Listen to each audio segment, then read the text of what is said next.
सोचिए, अगर कल सुबह जब आपकी आंखें खुलें तो बाहर का तापमान -100 डिग्री तक गिर चुका हो। एक ऐसा खौफनाक तूफान जो पलक झपकते ही पूरी की पूरी जीती जागती वादियों और गगनचुंबी इमारतों को बर्फ की कब्र में तब्दील कर रहा हो। आज हम सिनेमा इतिहास की सबसे रोंगटे खड़े कर देने वाली तबाही का सफर शुरू करने वाले हैं, जहां इंसानों की एक छोटी सी गलती ने पूरी धरती को एक नए और कभी न खत्म होने वाले आइस एज यानी हिमयुग के नरक में धकेल दिया है। कहानी की शुरुआत अंटार्कटिका के एक बेहद शांत और बर्फीले इलाके से होती है, जहां पेलियो क्लिमेटोलॉजिस्ट यानी प्राचीन जलवायु के वैज्ञानिक जैक हॉल अपने साथियों के साथ मिलकर बर्फ की मोटी चादरों के बीच से प्राचीन आइस कोर्स के सैंपल निकाल रहे हैं। सब कुछ बिल्कुल नॉर्मल चल रहा था कि तभी अचानक एक भयानक गड़गड़ाहट होती है और जिस विशाल आइस शेल्फ पर वे खड़े थे वो बीच में से किसी शीशे की तरह तड़क कर दो हिस्सों में बंट जाती है। जैक का एक साथी खाई में गिरने ही वाला होता है, लेकिन जैक अपनी जान पर खेलकर उसे बचा लेता है। मगर कुदरत के इस पहले झटके से वो समझ जाता है कि धरती के अंदर कुछ बहुत बड़ा और बेहद विनाशकारी पक रहा है। जैक फौरन न्यू दिल्ली में हो रही एक ग्लोबल वार्मिंग कॉन्फ्रेंस में पहुंचता है और दुनिया के बड़े बड़े नेताओं के सामने एक चौंकाने वाली थ्योरी रखता है। वो कहता है, जिस ग्लोबल वार्मिंग को हम हल्के में ले रहे हैं वो असल में दुनिया को गर्म नहीं बल्कि पूरी तरह फ्रीज करने वाली है। समुद्र की गर्म धाराएं ठंडी हो रही हैं, जिससे पूरी दुनिया का मौसम चक्र उलटने वाला है।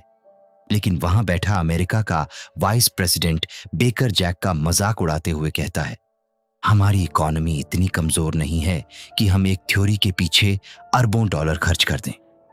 लेकिन कुदरत को किसी की इकोनॉमी से कोई फर्क नहीं पड़ता। अभी जैक की चेतावनी को कुछ ही घंटे बीते थे कि पूरी दुनिया का मौसम पागलों की तरह व्यवहार करने लगता है। टोक्यो में आसमान से तरबूज जितने बड़े ओले गिरने लगते हैं, जिससे सड़कों पर खड़े लोग वहीं ढेर हो जाते हैं।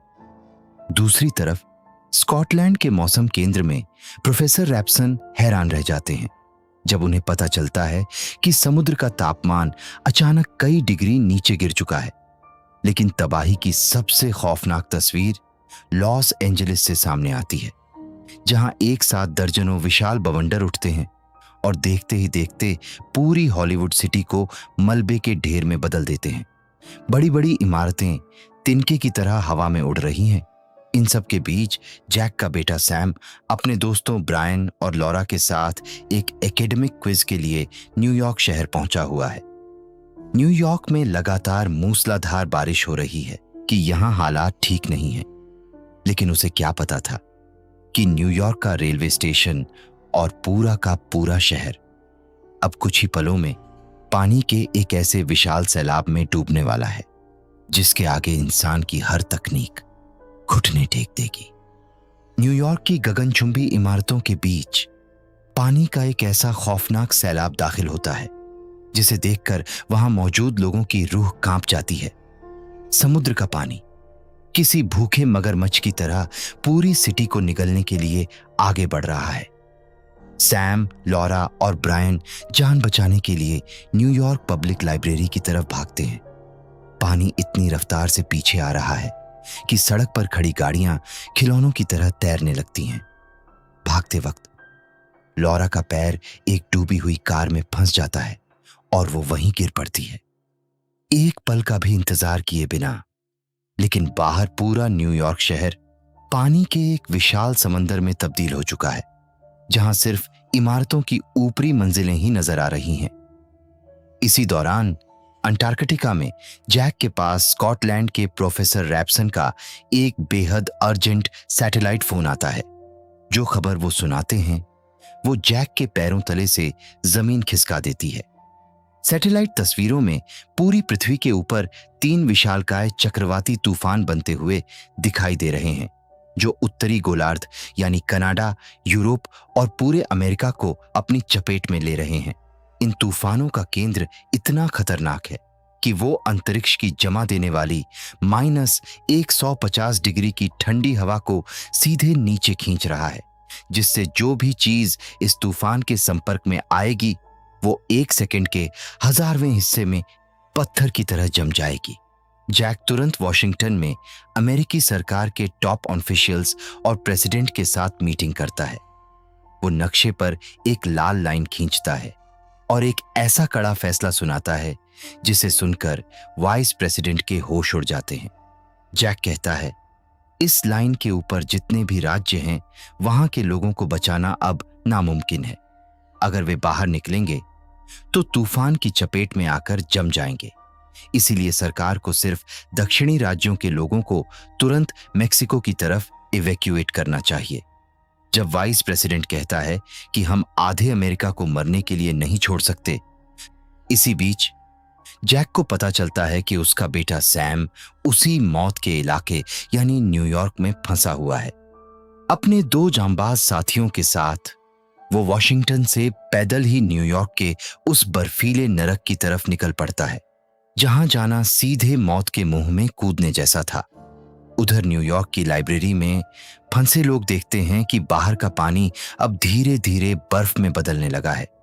तापमान लगातार गिर रहा है। बाहर मौत का तूफान है, तुम सब जम जाओगे। लेकिन कोई उसकी बात नहीं सुनता और एक बड़ी भीड़ लाइब्रेरी छोड़कर बर्फीली सड़कों पर निकल पड़ती है। जमे हुए समंदर के बीचों बीच फंसा वो रशियन भूतिया जहाज किसी कब्र से कम नहीं लग रहा था। गहरा सन्नाटा है, हर कोना बर्फ से जमी हुई लाश की तरह पड़ा है। सैम पागलों की तरह मेडिकल रूम ढूंढता है और आखिरकार उसे पेनिसिलिन और जरूरी दवाइयां मिल जाती हैं। लेकिन जैसे ही वे लौटने वाले होते हैं, अंधेरे गलियारे से एक ऐसी डरावनी आवाज गूंजती है जो उनके खून को जमा देती है। भूख से पागल जंगली भेड़िए अब उनके सामने थे। एक भेड़िया अचानक जेडी पर टूट पड़ता है। जेडी का पैर उसके जबड़े में फंस जाता है और वो दर्द से चीख उठता है। सैम और ब्रायन पूरी ताकत से भेड़िए को रोकते हैं और किसी तरह जेडी को घसीटकर लोहे के केबिन में बंद कर देते हैं। लेकिन असली कयामत अभी बाकी थी। सैम खिड़की से बाहर देखता है और उसके होश उड़ जाते हैं। आसमान का रंग बदल चुका था और हवा का दबाव अचानक गिर चुका था। महातूफान की आंख ठीक उनके ऊपर थी। कुछ ही सेकंड्स में तापमान -150 डिग्री तक गिरने लगता है। जहाज की दीवारें, कांच, सब कुछ चटकने लगता है। सैम चिल्लाता है, हमें अभी निकलना होगा वरना हम यहीं जम जाएंगे। तीनों जान बचाकर लाइब्रेरी की तरफ दौड़ पड़ते हैं। पीछे से आती बर्फीली हवा हर चीज को पत्थर बनाती हुई उनका पीछा कर रही थी। किसी तरह वे लाइब्रेरी के दरवाजे तक पहुंचते हैं और अंदर कूदकर दरवाजा बंद कर देते हैं। ठीक उसी पल खिड़की टूटती है और ठंडी हवा का झोंका अंदर घुसता है। लेकिन सैम आग के पास पहुंचकर लॉरा को दवा दे देता है। वॉशिंगटन से पैदल निकला जैक हॉल अपने साथियों के साथ बर्फीले नरक से गुजर रहा था। हर तरफ सिर्फ सफेद मौत थी। तभी अचानक फ्रैंक का पैर एक जमी हुई कांच की छत पर पड़ता है। छत टूट जाती है। जैक वहीं अपने सबसे अजीज दोस्त को खो देता है। लेकिन रुकना अब भी मौत था। वो टूटे दिल के साथ आगे बढ़ता है क्योंकि उसके बेटे की जिंदगी अब भी दांव पर थी। बर्फ की उस सफेद कब्र के बीच न्यूयॉर्क पब्लिक लाइब्रेरी के दरवाजे पर इस वक्त मौत दस्तक दे रही थी। सुपरस्टॉर्म की कातिलाना आंख ठीक उसी इमारत के ऊपर पहुंच चुकी थी। तापमान लगातार गिर रहा था और आग की लपटें भी अब दम तोड़ने लगी थीं कि तभी लाइब्रेरी के जमे हुए दरवाजे पर किसी के थाप मारने की आवाज आती है। सैम रेंगते हुए दरवाजे तक पहुंचता है और जैसे ही दरवाजा खोलता है, सामने बर्फ से ढका एक इंसान खड़ा था। वो कोई और नहीं था, उसका पिता जैक हॉल। एक पिता सैकड़ों मील का बर्फीला नरक पार करके अपने बेटे को मौत के मुंह से छीन लाया था। दोनों एक दूसरे को गले लगा लेते हैं और उस जमी हुई दुनिया में बरसों की दूरी पिघल जाती है और मलबे से भरे न्यूयॉर्क के ऊपर रेस्क्यू हेलीकॉप्टरों की आवाज गूंजने लगती है। लाइब्रेरी की छत पर जब सैम, जैक और बाकी सर्वाइवर्स आते हैं तो रेस्क्यू टीम की आंखों में आंसू होते हैं। शहर की दूसरी इमारतों पर भी हजारों लोग किसी तरह जिंदा बच चुके थे। यह सिर्फ एक तबाही नहीं थी, यह इंसानियत के लिए एक सबक था।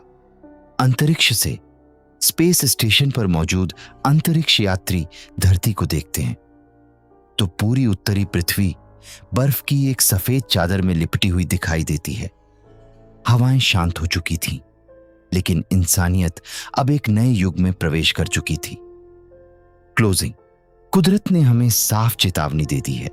अगर हमने इस धरती को संभाला नहीं तो आने वाला कल इस फिल्म से भी ज्यादा खौफनाक हो सकता है।